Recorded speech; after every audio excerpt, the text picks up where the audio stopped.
El progreso del imperio exige ingentes cantidades de minerales y metales.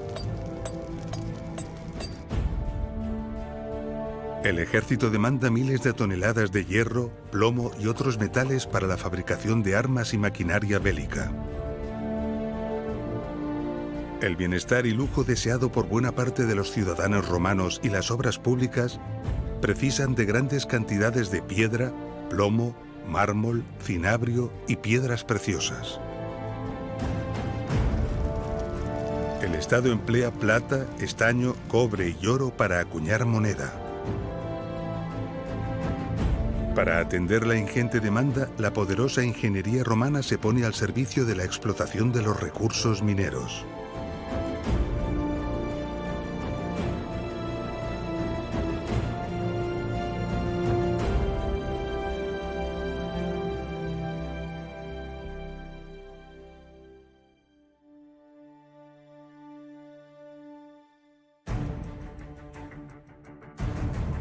Tenemos un gran desconocimiento de la minería antigua en general y de la romana en particular. Hasta hace muy poco no se han comenzado estudios serios y cuidadosos sobre los yacimientos arqueológicos conocidos.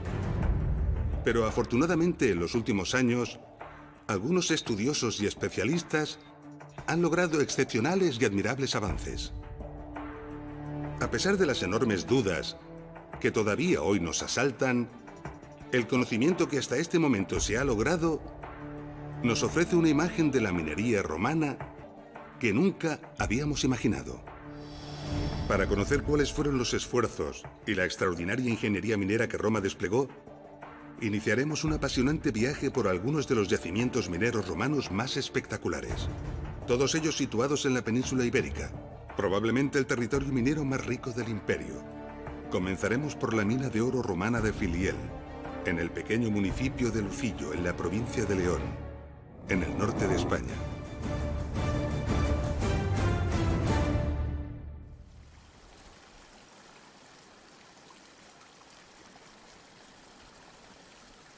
Este es el río Duerna, un río modesto y discreto de tan solo 54 kilómetros de longitud.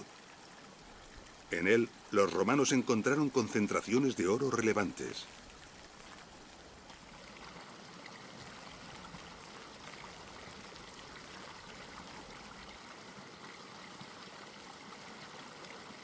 El oro se encuentra en los sedimentos del río en forma de partículas diminutas apenas visibles a simple vista. Separarlo del resto de materiales supone todo un reto, pero aprovechando la alta densidad y elevado peso del oro, los romanos concibieron un ingenioso proceso para extraerlo.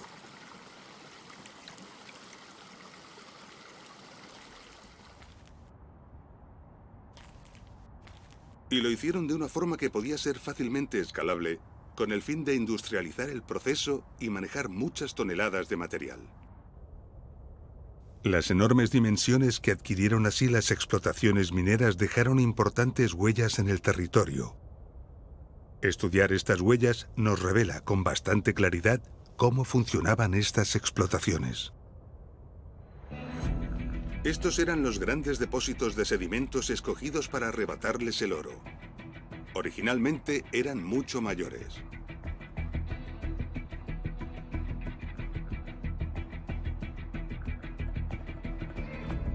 Numerosos canales traían grandes cantidades de agua hasta el frente. Podemos ver las huellas de las cárcavas excavadas por el agua.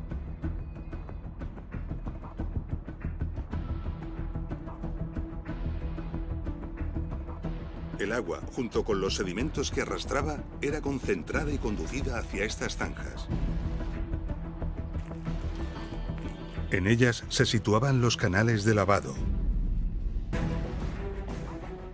En el inicio de estos canales de lavado, las rocas grandes eran retiradas manualmente y depositadas a un lado formando grandes montículos. Estos montículos hoy en día reciben el nombre de murias y son uno de los restos más característicos de los yacimientos mineros romanos de este tipo. Retiradas las rocas grandes, el agua avanzaba a lo largo del canal de lavado donde ramajes trenzados y otros obstáculos retenían las partículas de oro más gruesas. Y después, pieles de animales retenían las partículas de oro más finas. El agua, junto con el material de desecho, era dirigido valle abajo, hacia el río.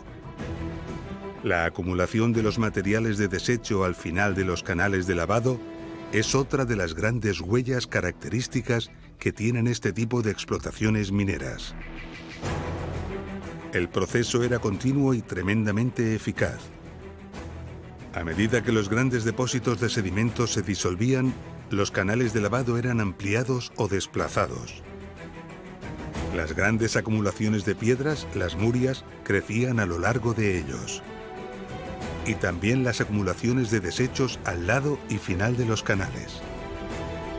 Todo el proceso y su evolución explica la imagen final de esta explotación, que ocupa más de 20 kilómetros. El oro se acumuló en los filones de cuarzo, emplazados en pizarras y cuarcitas, cuando estos se crearon mediante complejos fenómenos geológicos. Algunos ríos obtienen el oro que transportan cuando, en su proceso de erosión del terreno por el que circulan, atraviesan alguno de estos filones. Es lógico pensar que el agua del río atraviesa una parte del filón y que por lo tanto quedará mucho más oro atrapado en los filones que quedan por erosionar. Lo inteligente, por tanto, era localizar y explotar estos filones. Iremos hasta la ciudad portuguesa de Valongo, muy cerca de la gran ciudad de Oporto.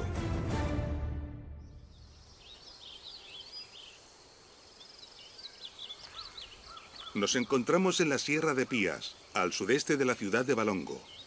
Por este desfiladero transcurre el río Ferreira. En él los romanos realizaron una cuidadosa prospección y encontraron más abajo una concentración de sedimentos ricos en oro. Se trataba de un depósito de sedimentos de unos 300 metros de largo por unos 100 metros de ancho, unas 450.000 toneladas de tierras auríferas. Para poder mover los sedimentos y lavarlos, los ingenieros romanos decidieron captar agua del propio río. Para ello, calcularon la cota a la que necesitaban recibir el agua y trazaron una línea de canal que les llevó a varios kilómetros aguas arriba del emplazamiento de lavado. Buena parte de los restos del canal se conservan y se ven perfectamente desde aquí.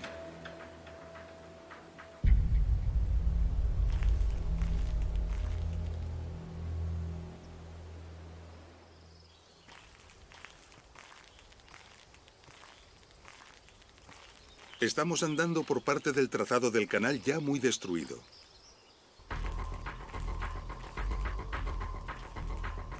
Durante su construcción, los obreros romanos atravesaron varios filones de cuarzo con alto contenido en oro.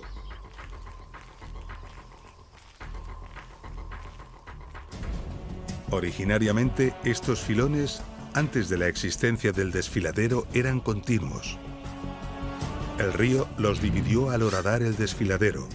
Por lo tanto, estos filones continúan en el otro margen y también fueron explotados. Pero los filones debieron de ser tan ricos y de tan grandes dimensiones que, en algún determinado momento, se decidió la explotación a cielo abierto.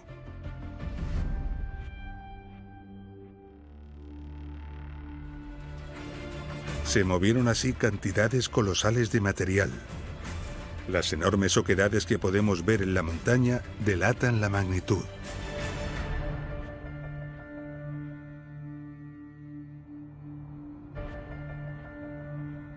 Los senderos y caminos recorren multitud de excavaciones y huecos mineros de origen romano que los caminantes observan con curiosidad, aunque no comprendan muy bien cómo se originaron.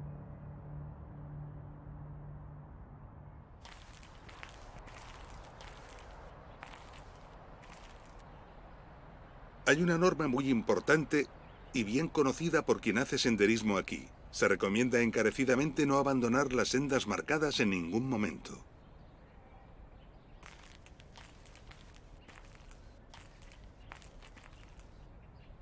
El motivo es porque entre la vegetación, discretos y ocultos, se esconden cientos de peligrosos pozos. Algunos como este alcanzan los 80 metros de profundidad. Algunos de los pozos están cubiertos con una losa o están balizados, pero la mayor parte de ellos están al descubierto y representan un enorme peligro para aquellas personas que anden fuera de las rutas señalizadas.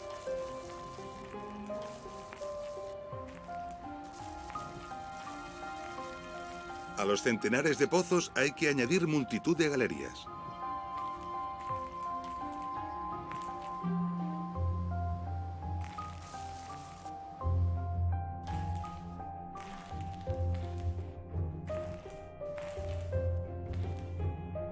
Muchas de estas galerías, tras cientos de metros de recorrido, llevaban a grandes huecos de explotación.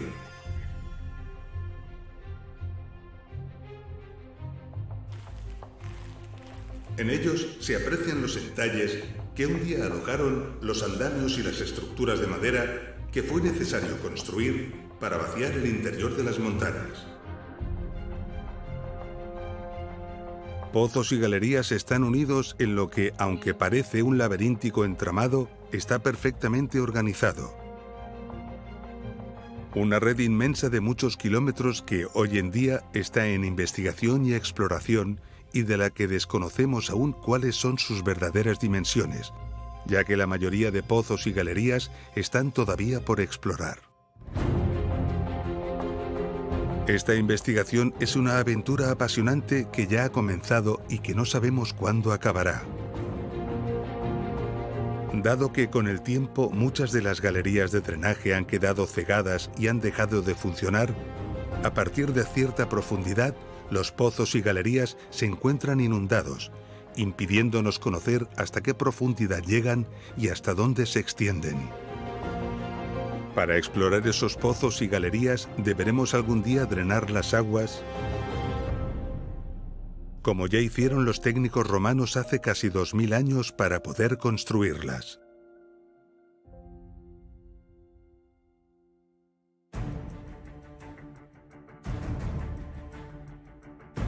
El colosal complejo minero de Valongo lo forman cientos de pozos y kilómetros de galerías que se extienden en un territorio de unos 50 millones de metros cuadrados. El equivalente a unos 5.000 campos de fútbol. Sobrecoge pensar en el trabajo humano que debió ser invertido para perforar a mano los innumerables pozos y galerías y para arrancar y mover los millones de toneladas de material. Pero este material arrancado de la tierra no podía ser tratado de igual forma que los sedimentos de los ríos y requería diversos procesos adicionales antes de poder ser lavado, lo que suponía un gran esfuerzo añadido. Para conocer cuáles fueron estos procesos y esfuerzos, viajaremos a unos 100 kilómetros al noreste de Valongo hasta la pequeña parroquia de Tres Minas, en el municipio de Vilapouca de Aguiar.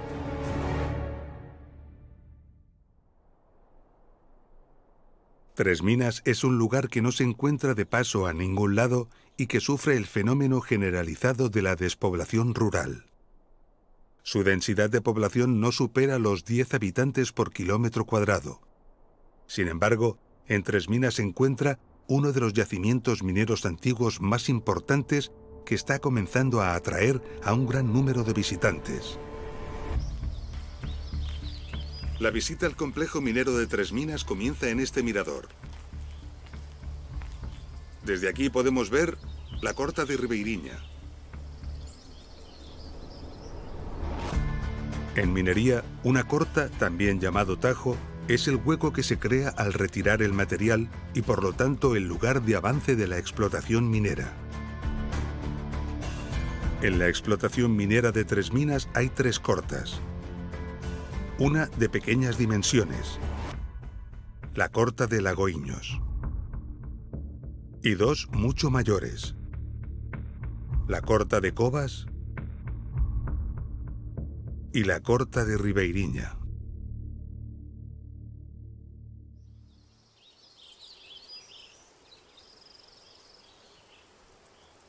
Desde el interior de la Corta de Ribeiriña podemos hacernos una idea de la cantidad de material que de ella fue retirado. El estudio de los restos de canales de agua que llegan hasta lo alto de esta corta nos indica que grandes cantidades de agua fueron empleadas para el lavado y procesado de los materiales al comienzo de la explotación. Algunos estudiosos apuntan que el agua quizás también pudo emplearse para ayudar en el avance de los frentes de las cortas y ofrecen algunas teorías. Una de ellas propone que sobre fisuras naturales inteligentemente escogidas se colocarían cuñas de madera. Estas se mojarían de forma que, al hincharse la madera, aumentarían su volumen rompiendo la roca. Otra teoría indica que quizás pudieron hacerse grandes hogueras para que las rocas de la base adquirieran altas temperaturas para luego, en un momento determinado, provocar un choque térmico dejando caer sobre ellas grandes cantidades de agua, rompiendo así la roca y facilitando las labores de desmonte.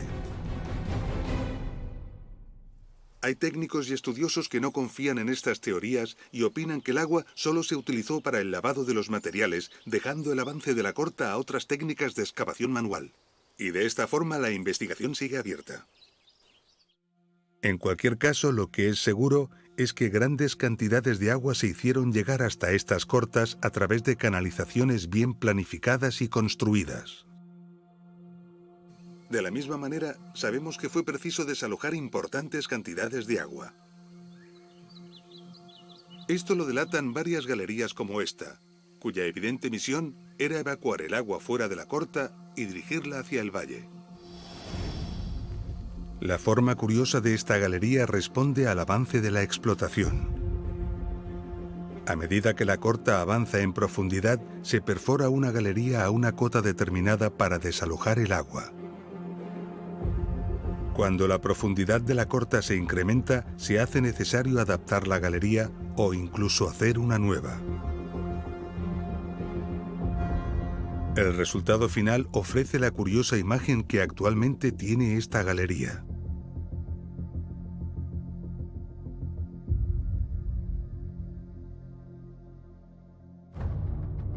Aquí, en la corta de Cobas, se han conservado un buen número de galerías cuyo estudio nos delata cuál fue el proceso de explotación. Al inicio de la excavación, el material era extraído hacia el exterior.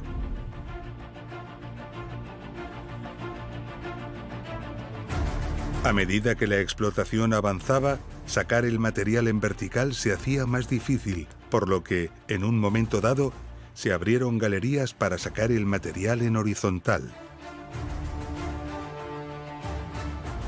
Pero cuando la corta se hizo aún más profunda, se decidió construir una gran galería de extracción que permitiera transportar el material hacia el valle. El lugar más adecuado donde construir unas grandes instalaciones para procesar el material.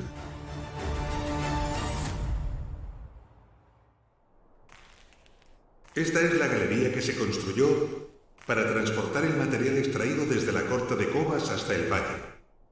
Y al igual que ocurrió en la corta de Ribeiriña, en la corta de Cobas también fue necesario desalojar el agua hacia el valle.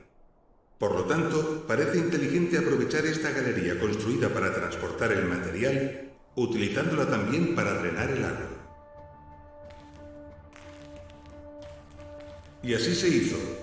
La convivencia de ambos usos condicionó el diseño de la galería. Por la parte izquierda se desalojaba el agua, por la parte derecha circulaban los carros cargados con el material. Sus huellas quedaron claramente marcadas en el suelo.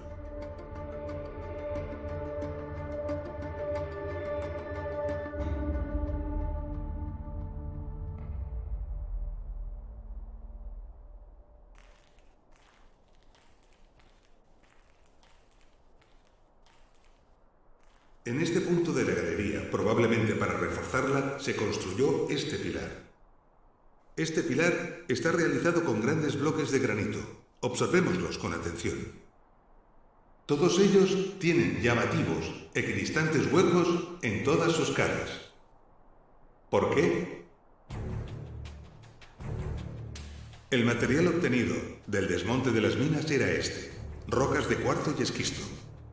El oro se encuentra escondido en ellas en pequeñas partículas prácticamente invisibles.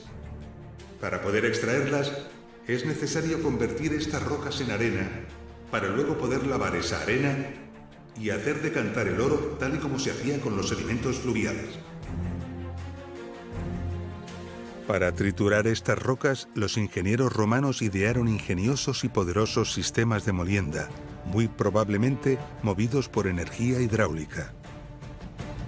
La base de estos sistemas eran estas duras rocas de granito que, a pesar de su dureza, eran fuertemente desgastadas por la insistencia de los golpes y la terrible dureza de las rocas a triturar.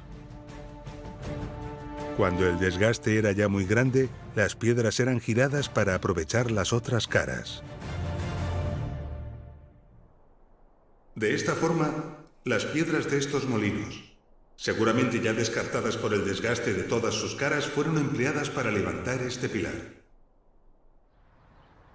Muchos de estos bloques han sido aprovechados durante siglos por los lugareños como material de construcción, y podemos verlos hoy en día en numerosas casas, monumentos e iglesias de los pueblos cercanos. Las enormes cantidades de material extraído en tres minas obligaron a la construcción de grandes instalaciones de molienda, con toda seguridad movidas por la fuerza del agua, y también de grandes instalaciones de lavado, las mayores en la parte baja del valle. De esta forma, la necesidad de agua en Tres Minas fue enorme. Para garantizar el suministro, fue necesario captar el agua de diferentes ríos y manantiales y construir una compleja red de canales de varios kilómetros de longitud para transportarla a los lugares requeridos de la explotación. Pero no solo era importante el lugar preciso al que debía llegar el agua para su utilización, sino también su caudal y la fuerza con la que ésta incidía en cada sitio. Los ingenieros romanos incorporaron embalses y depósitos de agua con el fin de regular los caudales y la energía hidráulica.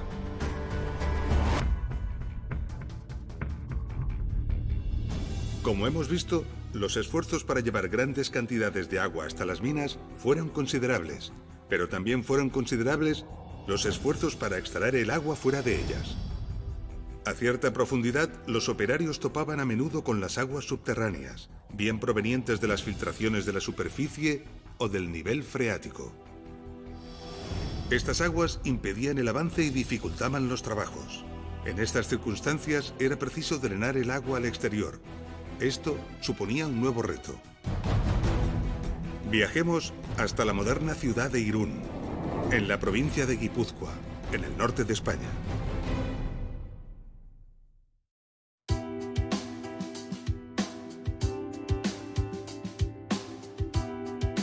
Irún es la mayor población de la bahía de Chingudi, el nombre con el que la gente del lugar llama al bello estuario del río Bidasoa.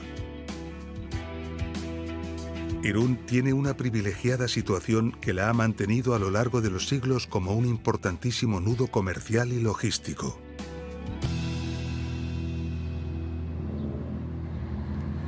En 1969 se descubrieron aquí, en Irún, importantes restos arqueológicos romanos.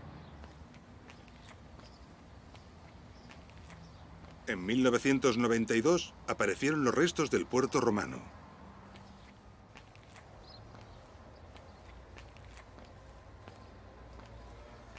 Los sucesivos estudios apuntaron a que todos estos restos pertenecieron a la antigua ciudad de Oyaso. Todo esto dio lugar en 2006 a la apertura de este magnífico museo, el Museo Romano de Oyaso.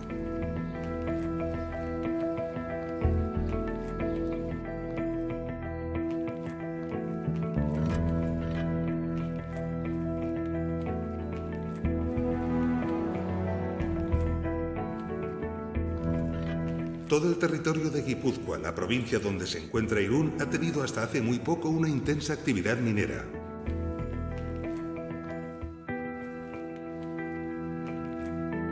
Sabemos que también la tuvo en época romana.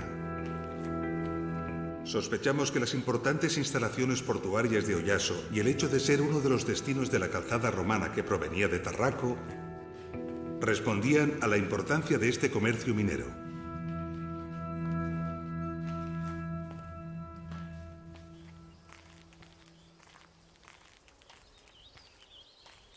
Una de las explotaciones mineras cercanas a Oyaso son las llamadas minas de Arditurri.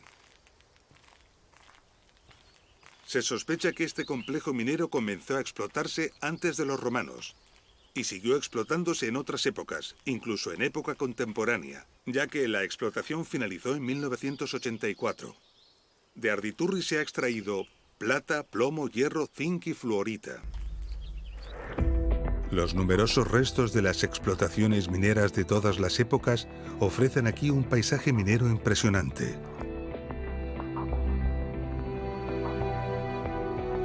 La puesta en valor del lugar, situado en uno de los portales de acceso al Parque Natural de Ayaco Arria, ha convertido este sitio en un atractivo cultural y turístico de visita obligada.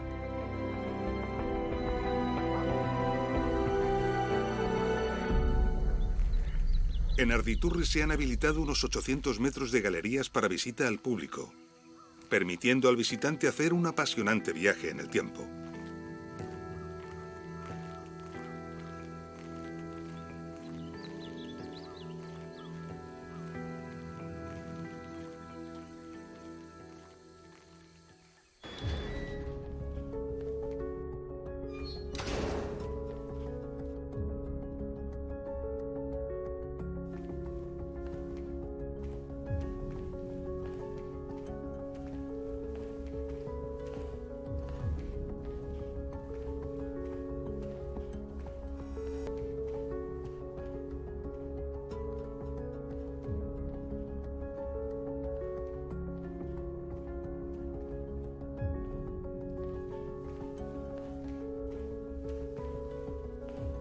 La explotación de esta mina durante los siglos XIX y XX destruyó gran parte de la mina romana. Pero importantes vestigios de pozos, rampas inclinadas y numerosas galerías de evidente origen romano han perdurado.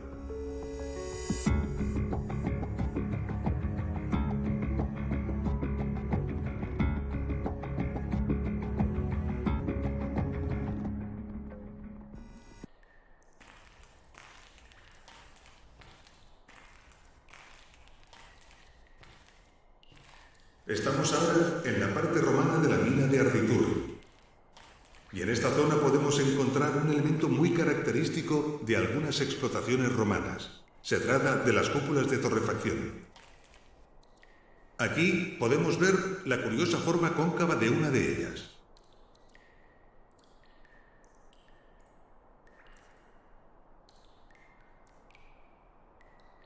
Con esta técnica se lograba avanzar en los sucesivos frentes de explotación.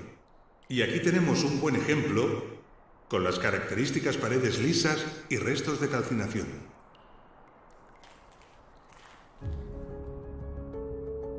La torrefacción consistía en quemar junto a los filones grandes cantidades de madera. El calor debilitaba y fracturaba las rocas, facilitando la dura labor de romperlas. Cuando se empleaba esta técnica, quedaba la curiosa y característica forma cóncava.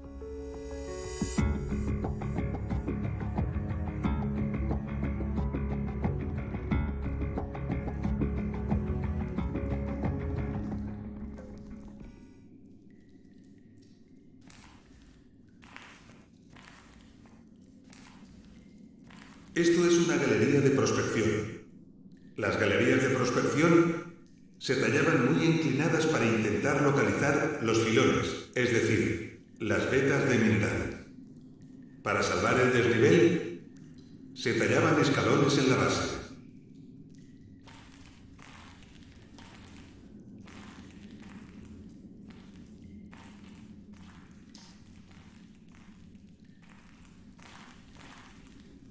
Muchas galerías de prospección, como es el caso de esta, no debieron dar el fruto previsto y el avance fue abandonado.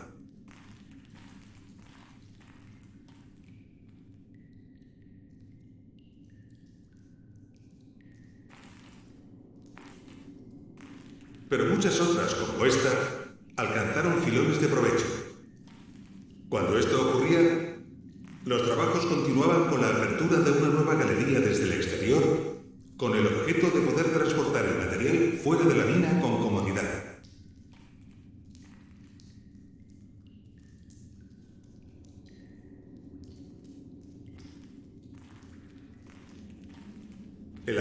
estas galerías de acceso y transporte de material, a diferencia de las galerías de explotación, era muy cuidado.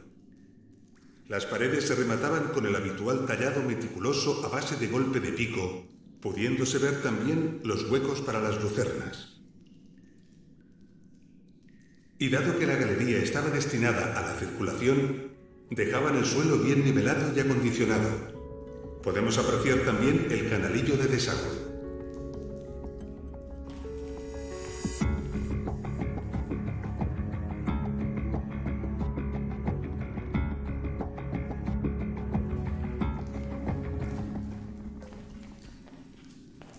Estamos descendiendo a la parte visitable más profunda de la mina de Arditurri, a unos 15 metros por debajo de la galería principal de acceso.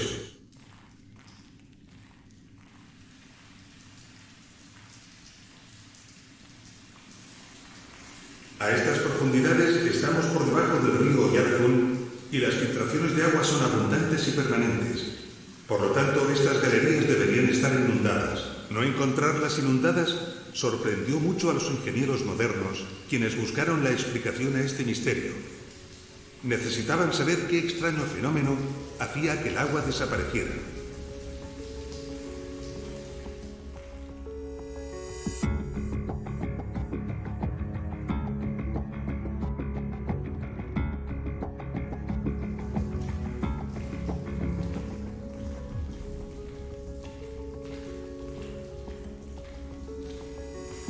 Y siguiendo el agua, encontraron la respuesta aquí. Una galería de drenaje que los romanos diseñaron y construyeron para evacuar el agua desde aquí a una cota inferior en el río.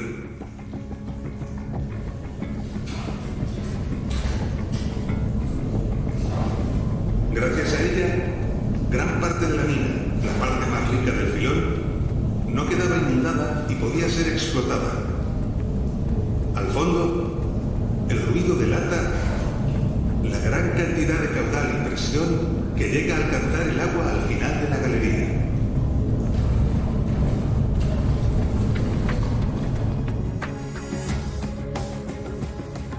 Durante más de 2000 años y todavía hoy en día, esta galería de 425 metros de recorrido sigue drenando el agua y manteniendo buena parte de la mina sin inundar.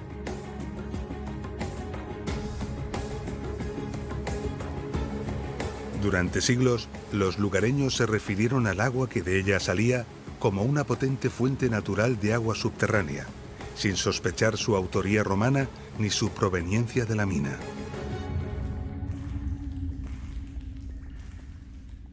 Como hemos visto, gracias al funcionamiento de la galería de drenaje romana, parte de la mina de Arditurri no está inundada. Y evidentemente, todo lo que está por debajo de la cota de la galería sí que lo está.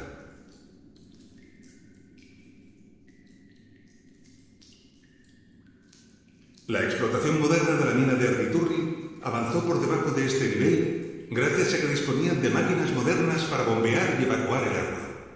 Pero ¿cuál fue la sorpresa de los ingenieros modernos cuando descubrieron que también había evidencias de explotación romana mucho más abajo? Al menos 25 metros más abajo. ¿Cómo lo hicieron?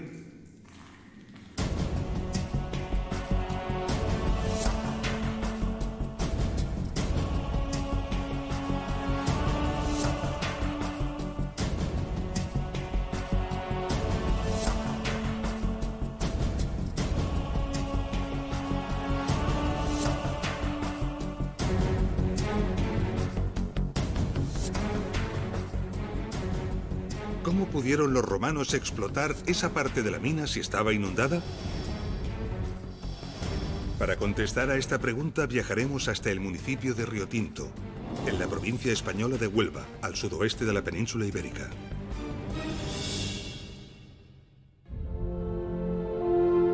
El municipio de Minas de Riotinto se encuentra en una zona geológica única e imponente.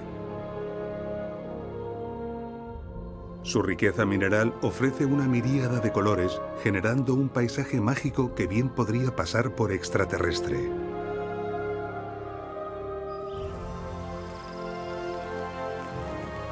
El municipio recibe su nombre del río que lo atraviesa, el río Tinto, conocido por el tinte rojizo de sus aguas.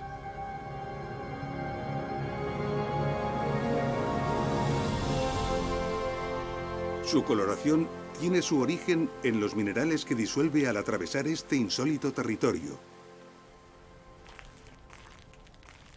Este es el Museo Minero, uno de los puntos de visita del Parque Minero de Riotinto. En él, a través de una visita espectacular y obligada, el visitante puede recorrer los 5.000 años de historia que ha acumulado la minería de este lugar, desde la edad del cobre hasta nuestros días.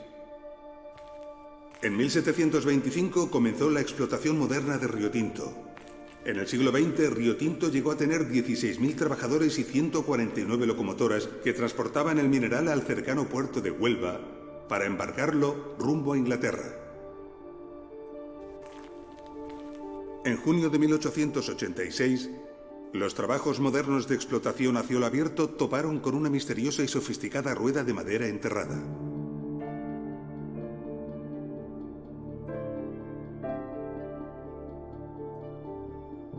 Y no fue la única. Diversas ruedas similares se encontraron en los años posteriores. En algunos casos se intuían los huecos de las galerías en las que fueron instaladas. En el Museo de Huelva podemos ver una de estas ruedas.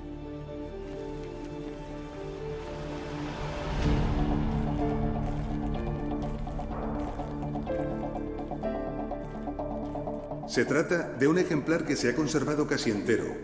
Esta rueda está construida completamente de madera, con la excepción del eje, que es de bronce. Tiene 4,20 metros de diámetro y 50 radios, y cuenta también con 25 cangilones o cajones. Los especialistas han quedado fascinados por la habilidad que sus constructores tuvieron para la selección de los distintos tipos de madera, la gran maestría en el corte y unión de las piezas y la cuidadosa numeración empleada para su ensamblado.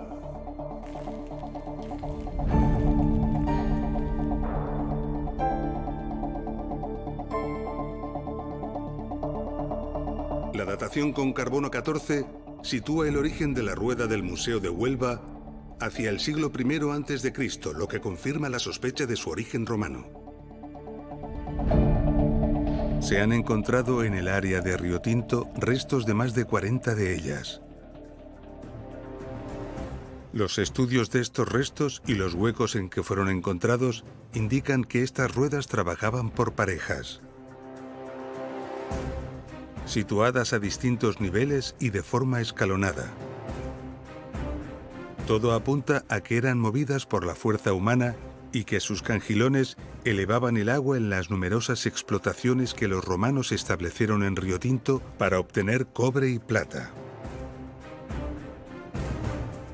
Los estudios han logrado documentar con precisión algunas de las impresionantes cadenas de elevación que se construyeron con estas ruedas.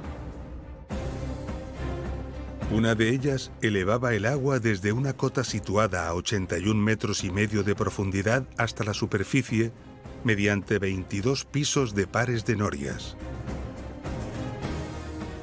Imaginemos las labores de ingeniería necesarias para abrir los huecos, montar las ruedas en su interior y hacerlas funcionar mediante la fuerza humana. Formidables e ingeniosos sistemas mecánicos que, sin duda, debieron estar en constante funcionamiento para garantizar que las minas no se inundaran. La noria o rueda de cangilones se empleó muy frecuentemente en minería. Se han encontrado ruedas de noria en las grandes minas de la mitad sur de la península ibérica, así como en las minas romanas de Rumanía y del país de Gales. Y sabemos que las norias no fueron la única solución. En las minas de galena argentífera en Santa Bárbara, en Posadas, provincia española de Córdoba, se descubrió una galería de 300 metros de largo y 30 grados de inclinación, equipada en un tramo con una batería escalonada de 4 tornillos de Arquímedes.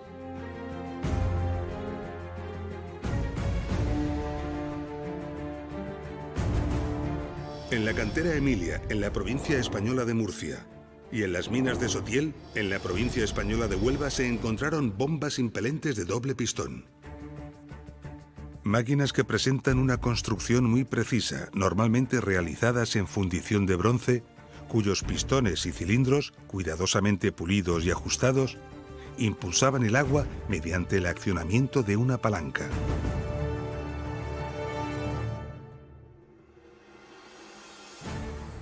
Y esta es sin duda la respuesta a la pregunta de cómo pudieron los romanos explotar la mina de Arditurri por debajo de la cota del canal de drenaje.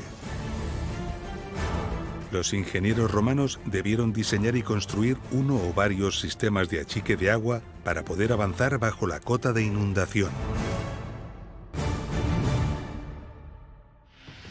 Como hemos visto, la planificación de los complejos mineros subterráneos supuso a los ingenieros romanos una tarea tremendamente compleja y difícil. Pero nos falta poner en consideración factores muy importantes que todavía no hemos visto. Para entender lo que estamos diciendo, iremos hasta el municipio de Arboleas, a unos 100 kilómetros de la ciudad española de Almería.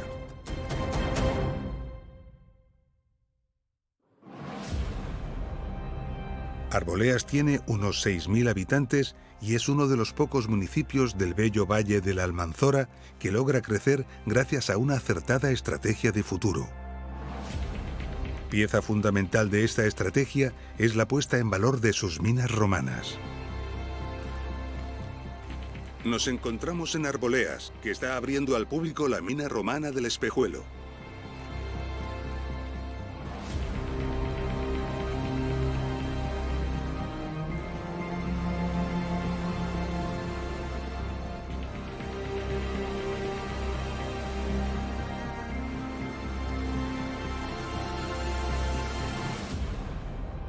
Aquí podemos observar lo que atrajo a los romanos a este lugar. Piedra selenita. Los romanos valoraban mucho estos grandes cristales de yeso. Los llamaban lapis specularis. Los empleaban principalmente para el cristal de las ventanas. En este punto podemos contemplar la técnica empleada para extraerlos, observando los golpes de cincel originales que han perdurado.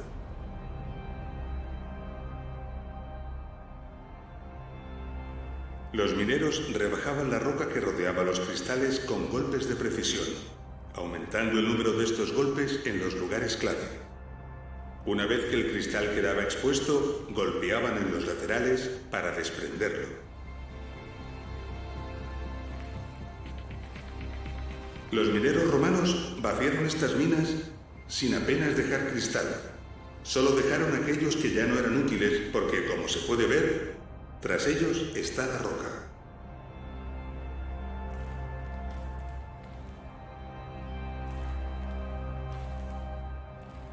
Podemos ver aquí, sin embargo, una gran cantidad de lapis specularis que no fue extraída. ¿Por qué?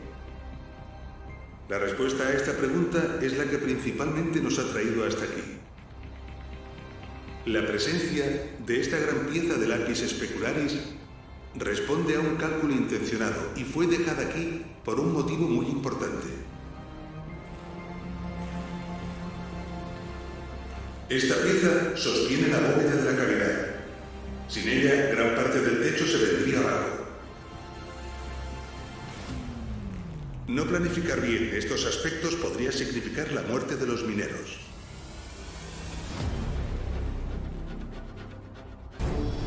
Los yacimientos mineros hispanos de lapis specularis no solo eran los de mejor calidad, sino también los más ricos en producción. Para hacernos una idea de las cifras que se llegaron a manejar, viajaremos hasta el municipio de Osa de la Vega, en la provincia de Cuenca, en el centro de la península ibérica.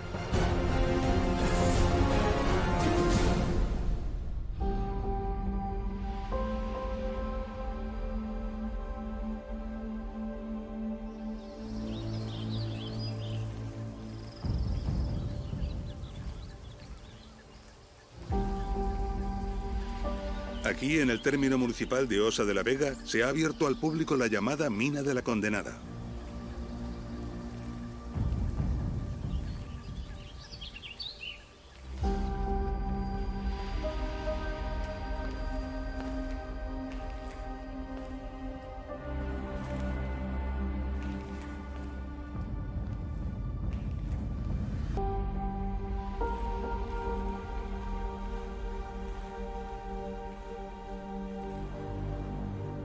La mina de la Condenada presenta una trama laberíntica, pero perfectamente calculada.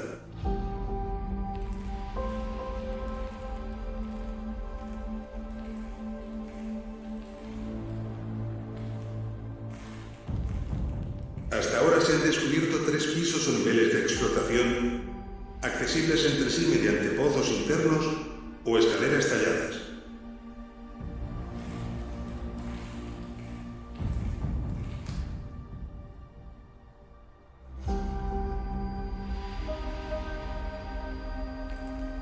También hay galerías y rampas que intercomunican los distintos niveles.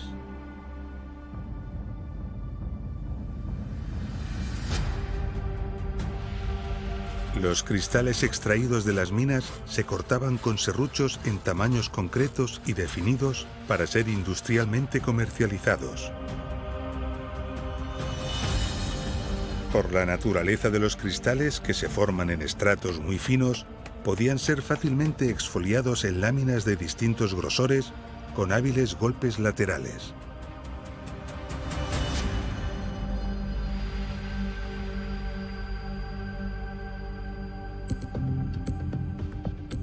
Los investigadores aún se asombran. En estas minas, la dureza de las rocas encajantes que hay que romper y perforar es altísima. Mineros actuales especializados tardan con modernas herramientas casi un mes para avanzar poco más de 10 metros. Las modernas brocas de diamante salen literalmente abrasadas. Y el alcance y la dimensión de las minas ha superado lo imaginable, alcanzando hasta el momento una extensión de unos 150 kilómetros a lo largo del territorio. ¿Cómo pudieron los mineros romanos perforar kilómetros y kilómetros de galerías y pozos en rocas de tal dureza con herramientas de hierro? Esto es algo realmente impresionante. Las cifras que arrojaron la minería romana en este lugar fueron colosales. En el epicentro de estos 150 kilómetros conocidos de explotaciones mineras, había una ciudad dedicada a gestionar todo este comercio. Segóbriga. La visita a Segóbriga supone un fascinante viaje en el tiempo. Sus restos confirman su grandeza y la importancia que tuvo el comercio de lapis specularis en su territorio.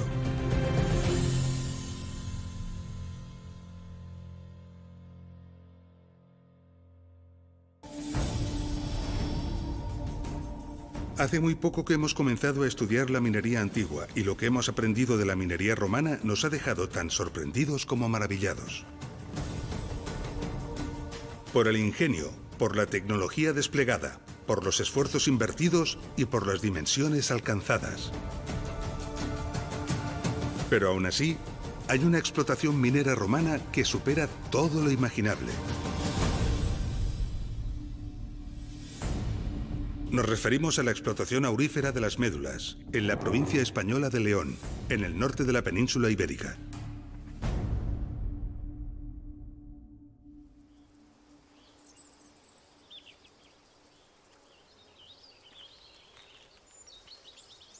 Si recordamos, en la mina de Filiel el río Duerna acumuló en una parte concreta de su recorrido sedimentos ricos en oro.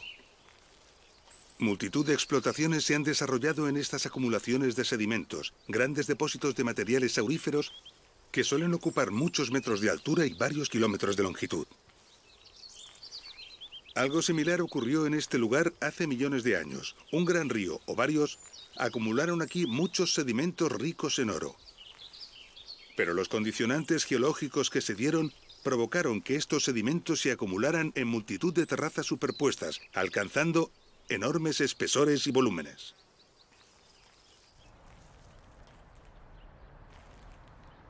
Cuando los romanos llegaron a este lugar se enfrentaron con esta imagen.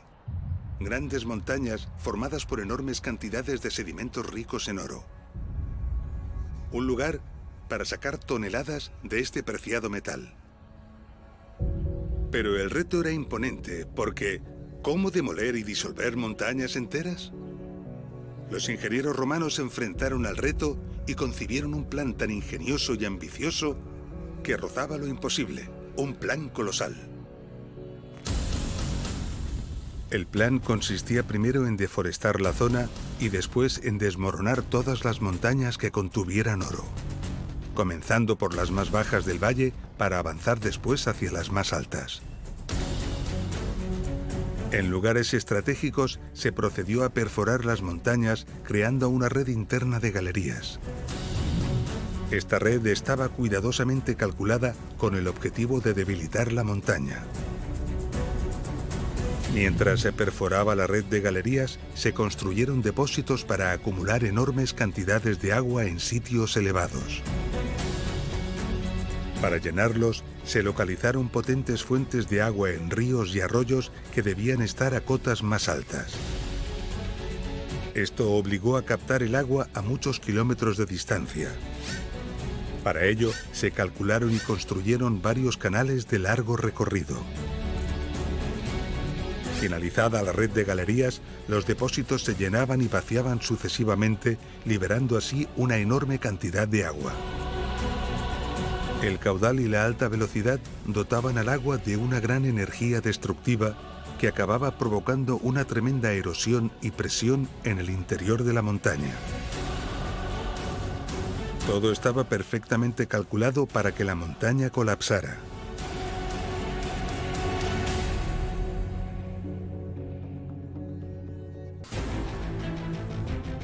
Con la montaña literalmente desmoronada, se podía proceder a dirigir el lodo aurífero hacia los canales de lavado, empleando nuevamente grandes cantidades de agua controlada desde los canales y desde los depósitos.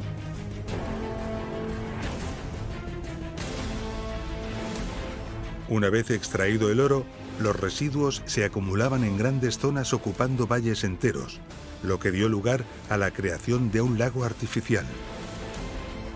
A continuación, se seguían derribando los sectores adyacentes empleando la misma técnica. Y agotadas las montañas de un mismo nivel, se continuaba con las montañas del siguiente nivel más arriba. Las cotas a las que debía llegar el agua eran cada vez más altas y para llevar el agua hasta ellas se requería de nuevas fuentes de agua, cada vez más distantes. Así, a medida que se avanzaba, la red de canales y las longitudes de estos crecían de forma considerable.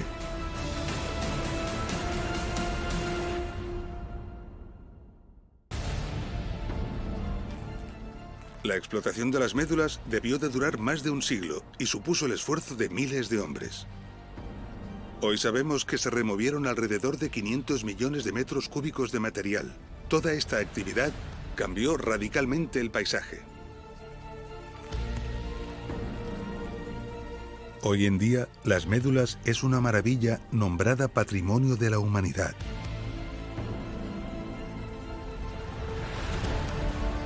Un símbolo de la obstinación y de la capacidad del esfuerzo y del sacrificio del ser humano. La visita a las galerías y oquedades que han perdurado sobrecoge.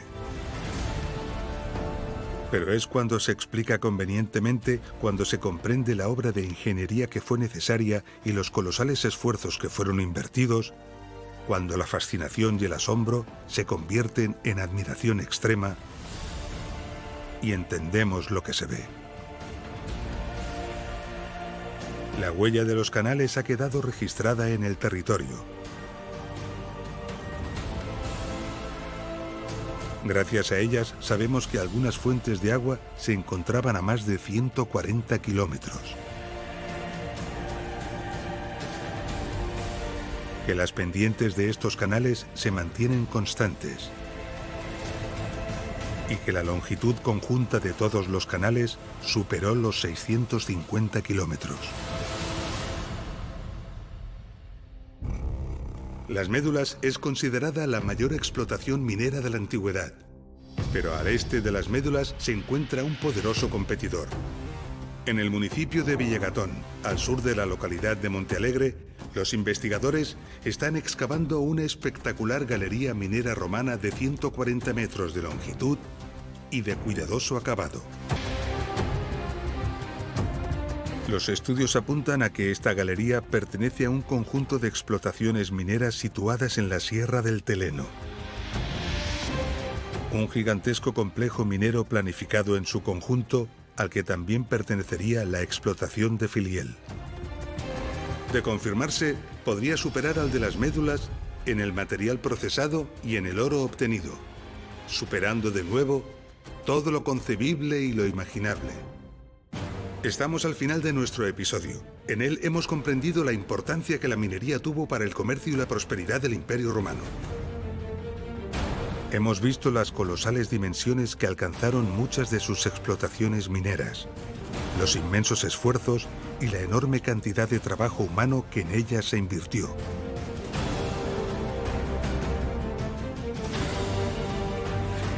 Hemos visto parte de los procesos que fueron necesarios para triturar, lavar y extraer los minerales.